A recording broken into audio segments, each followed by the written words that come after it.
भगवान विष्णु का वामन अवतार त्रेता युग का पहला अवतार माना जाता है। यह कथा अहंकार के अंत और संपूर्ण समर्पण की एक अद्भुत मिसाल है। राजा बलि का बढ़ता साम्राज्य। राजा बलि, जो भक्त प्रहलाद के पौत्र थे, एक अत्यंत शक्तिशाली और दानवीर असुर राजा थे। उन्होंने अपनी शक्ति और यज्ञों के बल पर इंद्रलोक सहित तीनों लोकों पर अधिकार कर लिया था। बलि न्यायप्रिय थे, लेकिन देवताओं को डर था कि असुरों का राज होने से सृष्टि का संतुलन बिगड़ जाएगा। भगवान विष्णु का आगमन। देवताओं की पुकार सुनकर भगवान विष्णु ने माता अदिति और महर्षि कश्यप के पुत्र के रूप में वामन, बौने ब्राह्मण, का अवतार लिया। जब राजा बलि नर्मदा नदी के तट पर अपना अंतिम अश्वमेध यज्ञ कर रहे थे, तब वामन देव वहां पहुंचे। उनकी दिव्य चमक देखकर बलि मंत्रमुग्ध हो गए और उनसे कुछ मांगने का आग्रह किया। 3 पग भूमि का दान। राजा बलि ने कहा, हे ब्राह्मण देव, आप जो चाहे मांग ले। वामन देव ने मुस्कुराते हुए केवल 3 पग, कदम, भूमि मांगी। बलि के गुरु शुक्राचार्य समझ गए कि यह साक्षात विष्णु है।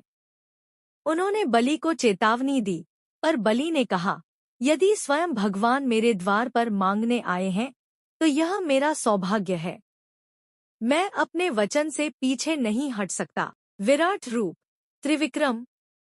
जैसे ही बलि ने संकल्प लिया, वामन देव का आकार इतना बढ़ गया कि वे आकाश को छूने लगे।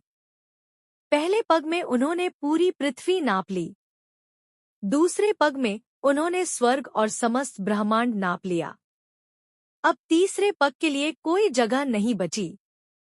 वामन देव ने पूछा, बलि, 2 पग में तो सब कुछ खत्म हो गया, अब तीसरा पैर कहाँ रखूं?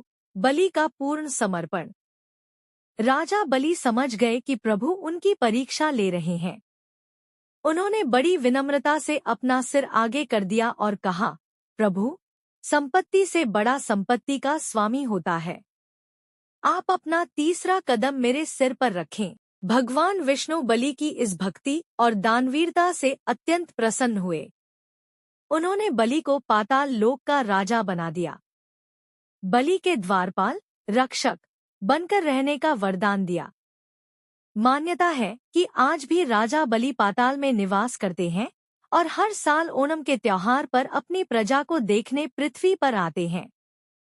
सीख। यह कथा